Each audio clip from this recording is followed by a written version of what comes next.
Hi everyone, welcome back to Namaste. Today's video is actually something that is a little bit personal for me. I'm going to be talking about my journey with borderline personality disorder. From here on in, I'll be calling it BPD for short. So it is something that I was diagnosed with, and I have talked about in previous videos. I was diagnosed with it in July of 2020, so about a year after I moved here. And it has been a really big part of my life in India, and it's helped me kind of figure out who I am as a person, what I want in life, my goals and things like that. And it is something that a lot of people on Instagram have been especially curious about and wanting to know more about. So this video is going to be about my BPD recovery and recovery journey, Few disclaimers before we start. I am not a mental health professional at all by any means, qualified, nothing. So everything I'm talking about in this video has been my own personal experiences. I'm not giving advice on what you should do. I'm not recommending you to do certain things. If your own mental health professional is not advising you to do it, again, my own personal experiences and what has worked and what has helped me.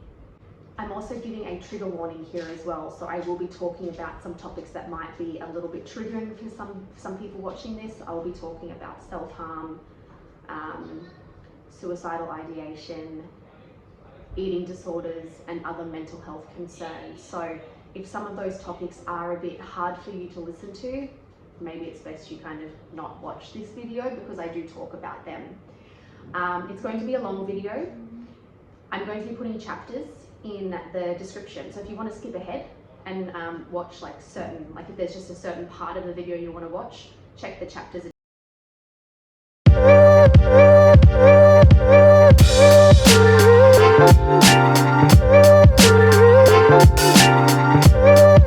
First point is, what is BPD? So according to mayoclinic.org, BPD, or borderline personality disorder, is a mental health disorder that impacts the way you think and feel about yourselves and others, causing problems functioning in everyday life. It includes self-image issues, difficulty managing emotions and behaviour, and a pattern of unstable relationships. Signs and symptoms. Basically, Tiger, no! Always in here with me. Yes, so BPD manifests in many different ways for different people. So there are actually 9 different traits of BPD, and to be diagnosed as someone who has borderline personality disorder, you only have to be presenting or showing at least 5 of the 9 symptoms. So again, with those symptoms, then people then present with different variety of symptoms within those traits. So it's still a very kind of a disorder that is a little bit unknown in terms of its diagnosis, causes and treatment. I mean, obviously 2022, it's a lot more talked about and a lot more research than past years, like say 10, 20, 30 years ago, but it still has a lot of stigma around it, which is the point of me doing this video. As I said at the start, I'm not a mental health professional, I'm just going by my experiences. So I'm just using some websites to read off, just to give a brief explanation of these things, just so you can get an understanding. And then I will talk about my personal symptoms. If you're wanting to know more information, I'll put the links that I've been reading from in the description, but I don't want to go too much into the intricate details of everything, because as I said, everyone presents differently. So the 9 symptoms of BPD: fear of abandonment, unstable relationships, unclear or shifting self-image, impulsive self-destructive behaviors, self-harm, extreme emotional mood swings, chronic feelings of emptiness, explosive anger, and feeling suspicious or out of touch with reality. So those are the 9. You only have to be showing or presenting with at least 5 of them to be diagnosed. There are actually also a lot of common co-occurring disorders or comorbidities. So that just means that there are some other disorders that kind of go along or are very common to happen with BPD. So those are depression or bipolar disorder, substance abuse, eating disorders, and anxiety disorders. So Again, I've talked about in one of my videos that I suffered from an eating disorder in the past. This was well before I knew about BPD, and I presented a few of the symptoms back then, but most of my symptoms kind of came up as I became like early adult. Well, I guess I did have some BPD symptoms then, but I never thought of BPD, never even heard of it. And also anxiety disorders. So I also have general anxiety disorder, and that's something that I was diagnosed with when I was like 22, but I have it mostly under control, but it does flare up when my BPD does get pretty bad. Point number 2 on the list is how BPD is caused. As with other health disorders, the causes of BPD aren't fully understood. So there are some environmental factors such as a history of child abuse, child neglect, maybe traumatic childhood, but any sort of intense trauma that has happened can be enough to kind of trigger symptoms or traits. So one misconception is that you must have like been abused as a child if you have BPD, but like that's not the case, because I didn't have any childhood abuse. I had a very normal upbringing. I think it was pretty normal. I didn't have any of those kind of traumatic experiences, but I had a lot of traumatic experiences in my early like adulthood, and because of those, I think I did have some kind of underlying symptoms or issues, but because of those traumatic events as an adult, that brought everything else up. So in addition to environmental factors such as a history of child abuse or neglect, BPD may be linked to genetics. So it may be inherited or strongly associated with other mental health disorders among family members. Interestingly, a few months ago I read a book about how trauma is held in the body. So it was called The Body Keeps the Score. And it's about how if you don't treat your mental, like your stress in your body, it can actually affect you physically, but it can change your genetic disposition. So if you have like unresolved mental health trauma or mental health kind of issues, that can change that can start to change like your genetics, and then you can pass that on to your children. And that was like something that really mortified me, because I thought like, if I don't start to really get a hold on this, I can literally be like giving that to my future children, and I didn't want that. So that was kind of like a turning point for me as well in wanting to get better. So yes, genetics can be, it can be linked to genetics and also brain abnormalities. So, you know, some brain chemicals may not function properly, that sort of thing. For me, I do believe that it was from those big traumatic events that I talked about. I'm not going to be discussing those, I don't think, at all on YouTube, because they're very, very personal to me. And I've kind of made that choice not to talk about them. Point 3 on the list is how I was diagnosed. With my BPD symptoms, a lot of them really only come up in romantic relationships. So outside of relationships, when I was single, I didn't really have a lot of the same symptoms as I did when I started seeing Sunil, or even now. So I never really thought anything of it. Like, for as long as I can remember during my adulthood, I have had like huge anger issues, which might come as a surprise to a lot of you. But I was very good at keeping it to myself. I internalized a lot of anger, but I would take it out on people close to me, generally who I was in a romantic relationship with. I was very good at hiding it at work, hiding it to my family. And I mean, yeah, I had some like anger outbursts when I was a kid, but as an adult, because I had been living independently from when I was 19, my family had no idea that, you know, I had these kind of erratic mood swings. So when I moved to India, you know, it was a huge change for me, obviously, and I was on edge all the time. I was trying to figure out who I was, moved to a different country, lots of different issues with not having friends, language barrier, that sort of thing. Again, I've discussed it in another video. I will link it up top. And so, again, then COVID happened, right?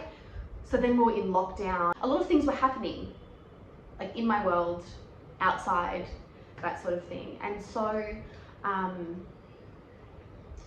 I feel like I'm just talking all over the place because I'm actually very nervous. I'm putting like my whole journey just out in the open. And some of it is like really, really intimate. I mean, I've talked about it before on Instagram, but yeah, I'm a little bit nervous to be going in depth about all of this. So I'm sorry if I'm a bit all over the place. During that time, that period of lockdown, I'm someone that needs, I need routine and structure. And I was putting all of my energy and effort into keeping a routine because that's what was like kind of keeping me sane and I thought happy. But it's just because I was putting all of my energy and effort into having this routine and being in control of every aspect of my life during such an uncontrollable time with coronavirus. I was kind of running away from like the deep-rooted like trauma and things that I hadn't healed from. So I was always like really on edge. I would like take things out on Sunil a lot. Like we had like a lot of arguments during that time. And it was in July 2020. Like I got really, really triggered about something and like I just completely lost it. Like I was like hitting myself. I was hitting Sunil. I was like throwing stuff. I was punching the wall. The neighbors in our old apartment even came to the door to ask if we were okay because I just was like out of control. And you know, I was biting myself. I was scratching myself. I was pulling out my hair. And that was probably like the worst I'd ever been to that point. And then like I had called my mum because I was like really upset, and then Sunil like stole the phone off me and he had said to her like, "Mum, she's going crazy. She's like hurting herself. She's hurting me. This isn't the first time. She hurts herself all the time. She cuts herself. She punches things." But my family didn't know. They didn't know about any of this. Oh gosh. I was very, very good at hiding it. Even when I lived in Australia, like I would have these episodes before work and I would turn up to work and just brush off and be like, "Oh, I just had a panic attack, I'm fine." I didn't know what was happening to me. Like I would be like I would be hurting myself. I constantly had bruised hands because I was punching my bed, like out of anger or frustration because I couldn't get my feelings out. And, or like I'd be like cutting myself because, you know, I wanted just to feel something, anything, or like take away from whatever I was feeling at the time. And I kind of was doing it to like get some attention because I felt like Sunil, when we were doing long distance, he wasn't listening to me. And this was kind of like my cry for help, like, listen to me, like, look at what I'm doing. So, yeah, my family had no idea. And then my mum got on the phone and was like, "Amanda, is what he's saying true? Like, have you been self-harming?" And I was like, "Yeah, it is." And she's like, "You need to go and see someone. You need to get help." So, you know, I had been thinking for a very, very long time, and I mean years, even years before I met Sunil, like from like, let's say like 10 years, I was thinking like I wanted to get help for my anger. I wanted anger management help. And, you know, then I would be single and then I wouldn't have anger issues. And then I'd think I'd be fine. And then something else would happen and I would get like really mad. And then I'd think, oh yeah, I actually have anger issues. Like, I would like physically hurt like my partners out of anger, which obviously like I really, really regret, and I know that's obviously not the right way to handle things.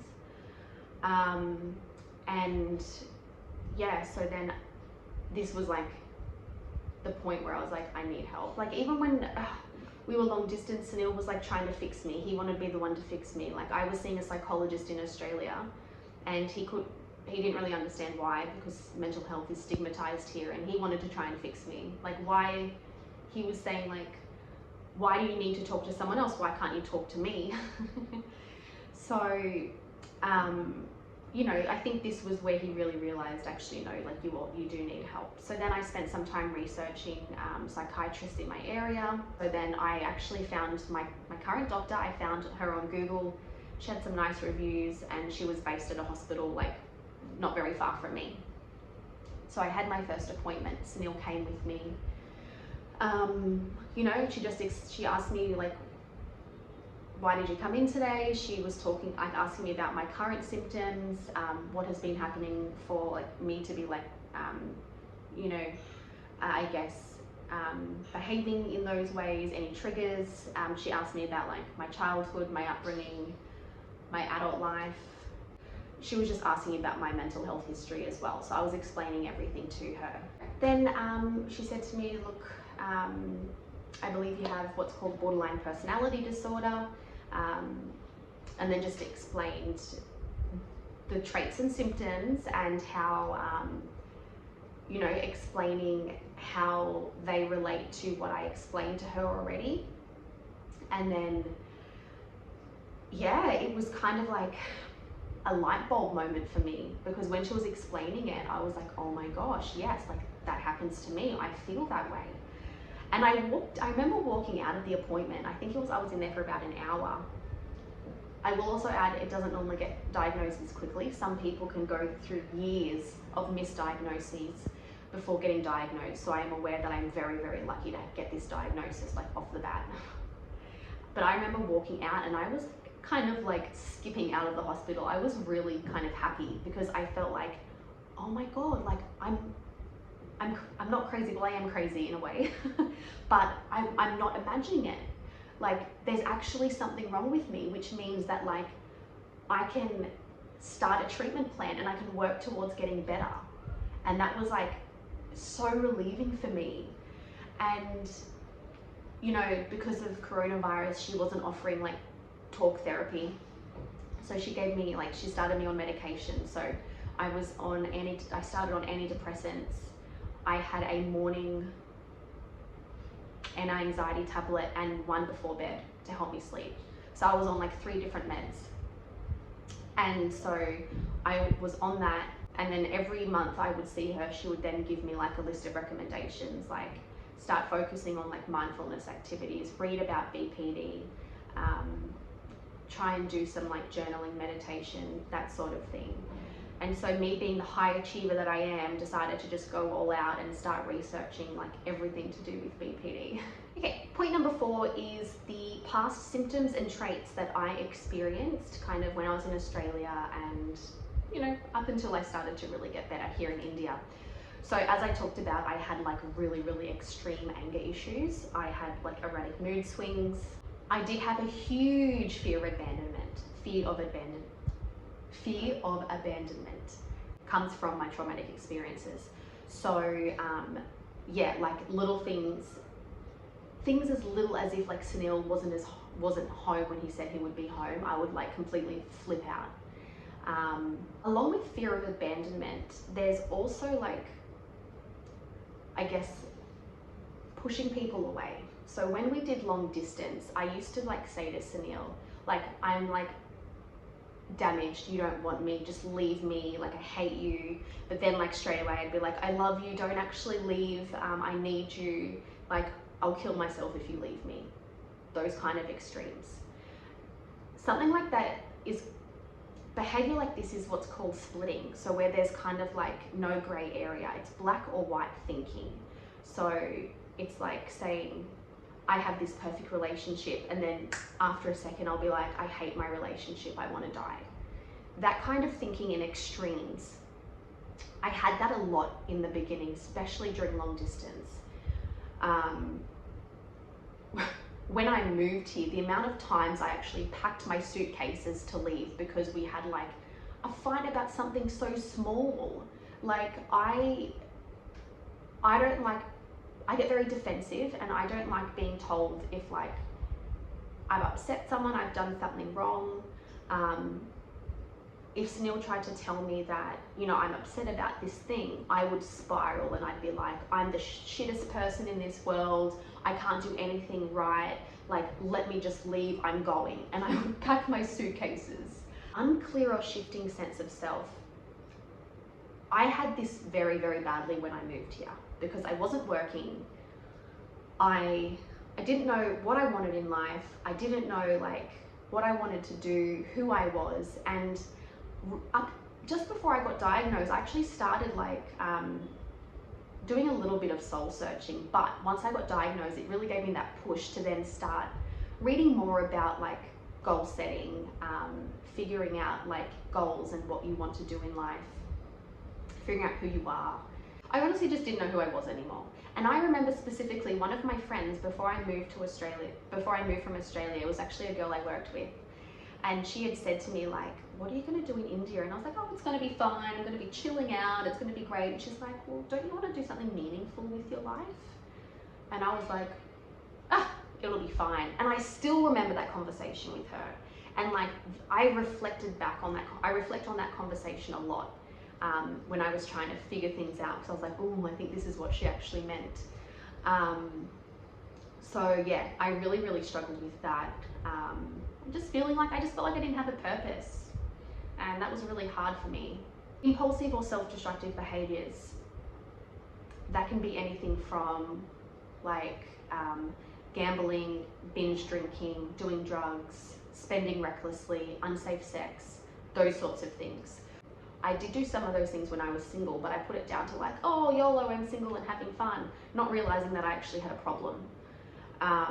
Then when I got into a relationship, I kind of stopped doing most of those reckless behaviors, but then other symptoms or traits popped up.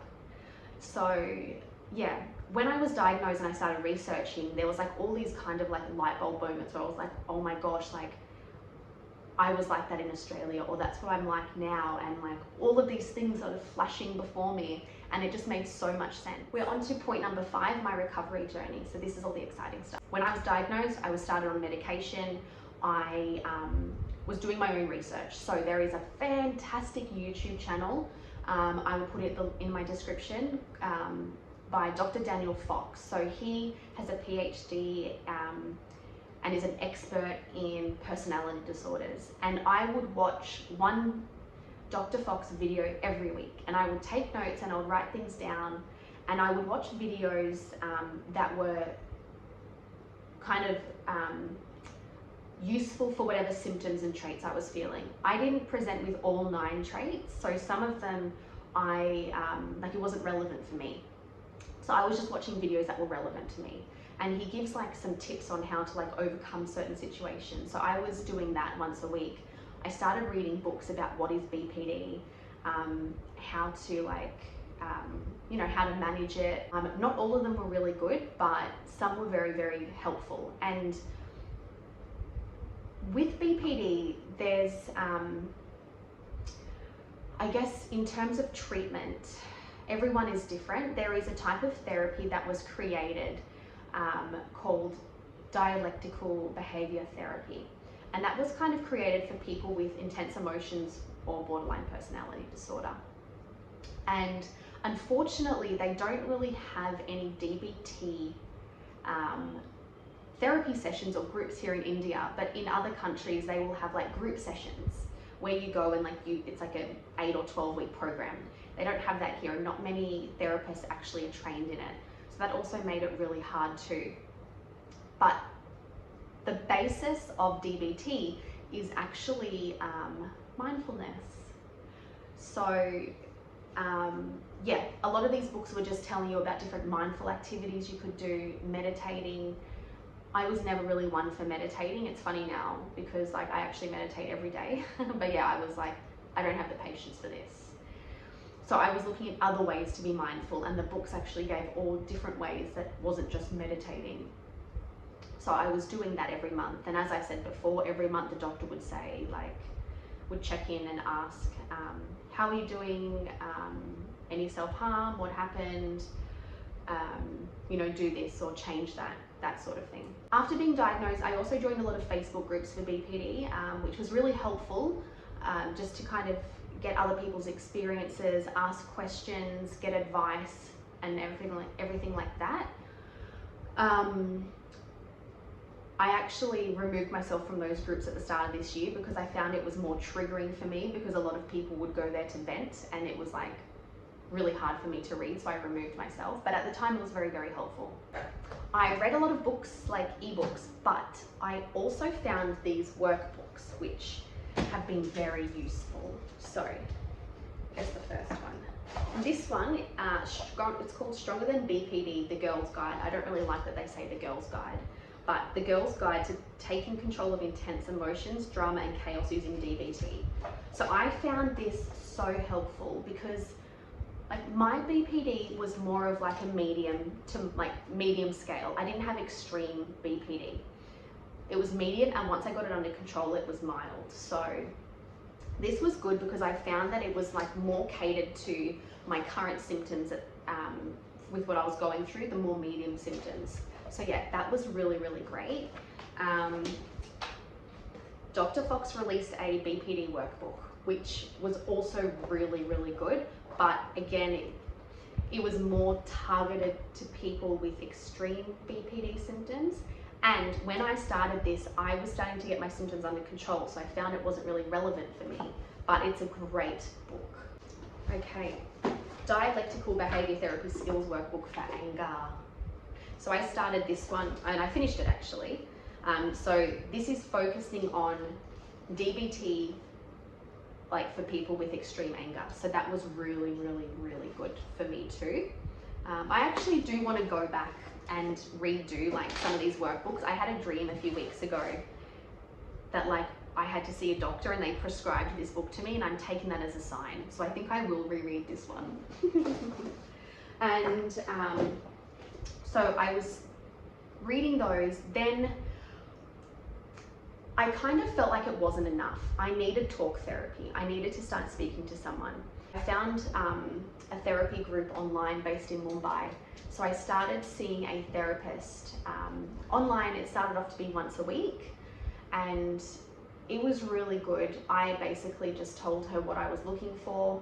She didn't have any like qualifications in DBT, but she had some knowledge of it. So I basically just said to her, I want to work through this book, which is the DBT Skills Workbook. Basically the same as the other one, but the other one was for anger. This is just like an all-rounder. So yeah, we started doing that every week. Then we were pushing our appointments back to every 2 weeks and every 3 weeks and once a month. And then it got to about April and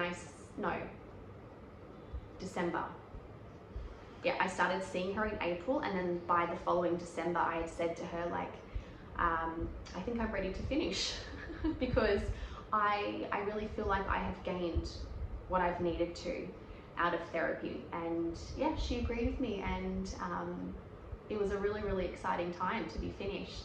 From November, so a month before I finished with her, I started life coaching. So the difference between life coaching and therapy is therapy focuses on mental health.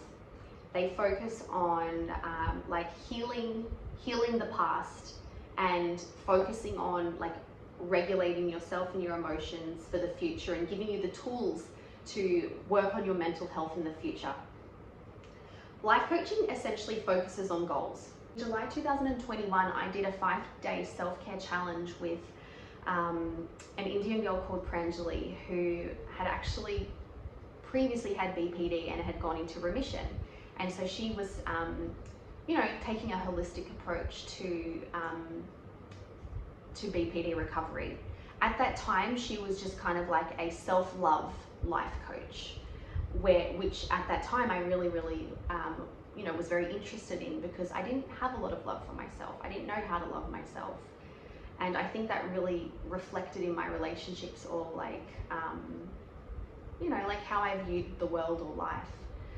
So I did that 5-day self-care challenge, and I really, really enjoyed it. And Pranjali actually said to me afterwards that she saw a lot of potential in me and she would love to have me as a client. And I just said to her I wanted to take a few months to really think about if it's what I wanted. Took a few months to think about it, then, yep, decided that I wanted to start. So I started that in November 2021. I did that for 2 months, took a month off, then did that for another 3 months. So I finished in May this year. And it was just like, the reason why I wanted to do life coaching is because I was stuck with figuring out who I was, what I wanted in life, what my purpose was, doing something meaningful. And they don't really teach you how to set goals in school. Like, yes, if you're doing a business course, you get taught to set SMART goals, but you don't really learn how to set personal goals. I never had any personal goals growing up. Like, before I moved to India, I had a personal goal of paying off my debt, and that's the only goal I really had in my life. And so I didn't know how to do that, and I really wanted that guidance and assistance, and that's where Pranjali came in. So this is where I started to see a huge shift in terms of my recovery. So she actually focuses again on the holistic side of healing. By the end of last year, start of this year, she started to kind of refocus her clientele, her target market, target audience, I don't know what you want to say, but to be more focused on providing trauma-informed life coaching to help people heal holistically from BPD and CTPST, which is what she healed from. So she is a qualified yoga teacher. I believe now she might be qualified in Ayurvedic medicine. If not, she is in the process of becoming qualified. We would start off each session with a breathing exercise. We would talk about the week that I just had, any triggers that came up. She would help me she helped me change my mindset from a lack mindset or a negative mindset to one of abundance and positivity. Just by helping me discover my goals and discover myself. And it's through this that the whole YouTube came to be. So yeah, it was really, really exciting times for me. She also talked a lot about manifestation and the law of attraction. And that kind of got me interested into learning more about that. So I read a book called The Secret, which I'm sure everyone has heard of. If not, read about it. It's very, very popular. It basically started a trend about manifesting the law of attraction. So essentially, simply speaking, the law of attraction states that like attracts like. So if you think negative thoughts, you're going to attract negativity into your life. If you think good things and put out goodness into the world, you are going to attract that goodness. I started to read about that, and I really started to then reshift my focus. And at the same time, I read this really incredible book called Atomic Habits, a game changer. It helped me make small changes every day to build long-lasting habits. That's how I started to get into meditating. I started off just doing 5 minutes before bed each night. Now I do 15 minutes, and it taught me to create a habit tracker, which I haven't done for a few months, but this is for August. So I list down all the different habits I want to do. It has the days of the month, and then you just tick each day as you do it. And it helps you to remain consistent with different things. So that helped me a lot too. As I said earlier, I'm someone that thrives off routine and structure. So this is something that helps me keep myself accountable. And yeah, I just feel really good because it's something I can have control over. I've learned not to have so much control over certain things in India because uncontrollable things happen, but I try and control what I can to keep me sane. I also bought this journal in January. It's a gratitude journal. So I fill that out every morning and every night. Basically, in the morning, it starts off with 3 things I'm grateful for. How can I make today great? Daily affirmations. And then at the night, things that made my day and how could the day have been better. So I try and start my day on a positive note, write down the things I'm grateful for. I now do a morning meditation as well. So my meditation's a manifestation meditation. So just trying to focus on my future goals, bringing positive and good things into my life and that positive energy. When I first started meditating, I was just using meditating apps, and I would just pick different topics. But now I've kind of shifted my focus to the more manifestation ones, because I enjoy them a lot better. And I just find that other ones are a bit boring for me, and you just have to do what works best for you. Pretty much my morning routine starts with me doing the gratitude journal. Then I have a separate journal which I write down my intentions for the day. Actually, sorry, I meditate first, then I do the gratitude journal, then I write down my intention for the day, and the affirmations I wrote in that book, I write and read out loud in this one, as a way of trying to like solidify those affirmations. And then I write like a little script paragraph at the bottom. So scripting is kind of like putting your wishes out into the universe, but speaking about it in a way as if it's already happened. Because according to the law of attraction, if you're always thinking about, oh, I wish I could do this in the future, I wish I could do that, you will never get those things because you're always thinking in the future. You're not thinking in the now or the present.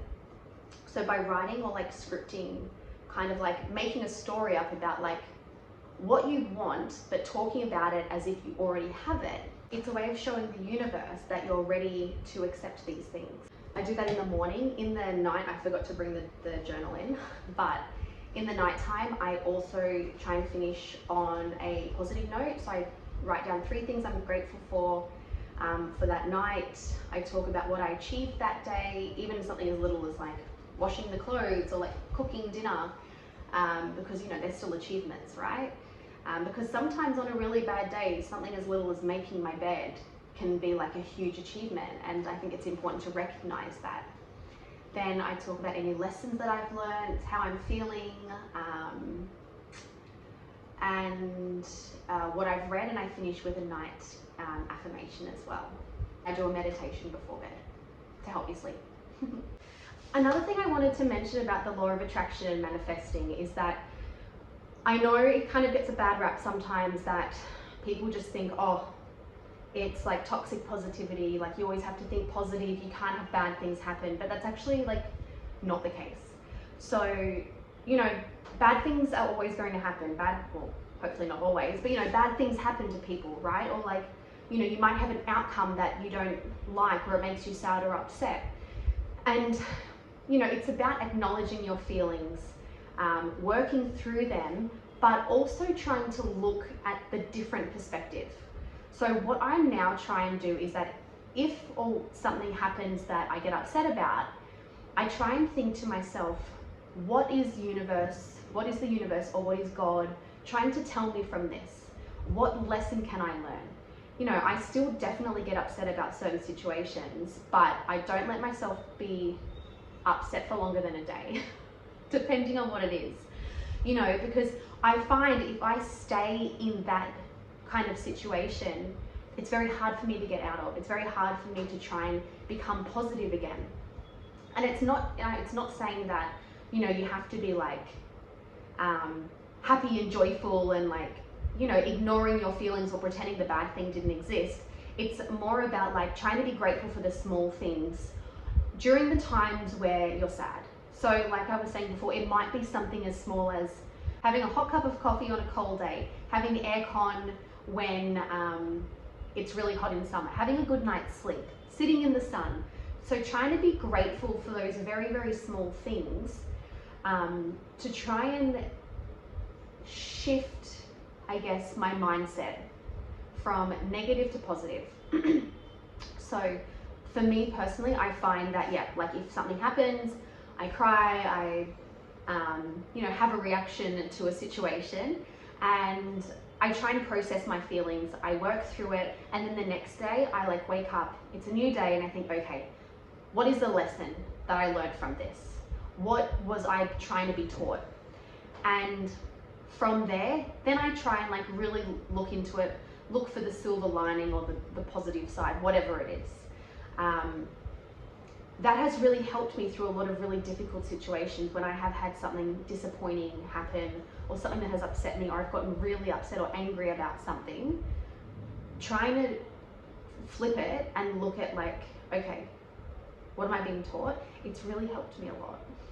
I used to have some very, very unhealthy coping mechanisms. So back in Australia, even like when I moved here up until I started to really focus on my recovery, I was a very angry person. I would say some very, very nasty and horrible things to Sunil.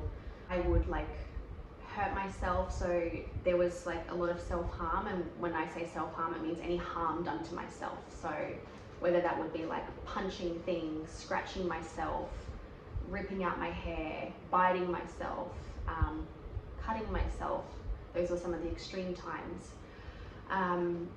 You know, I would do that. I would do that a lot whenever like something wouldn't go my way, whenever like I would feel really upset about something, if I felt I was really misheard.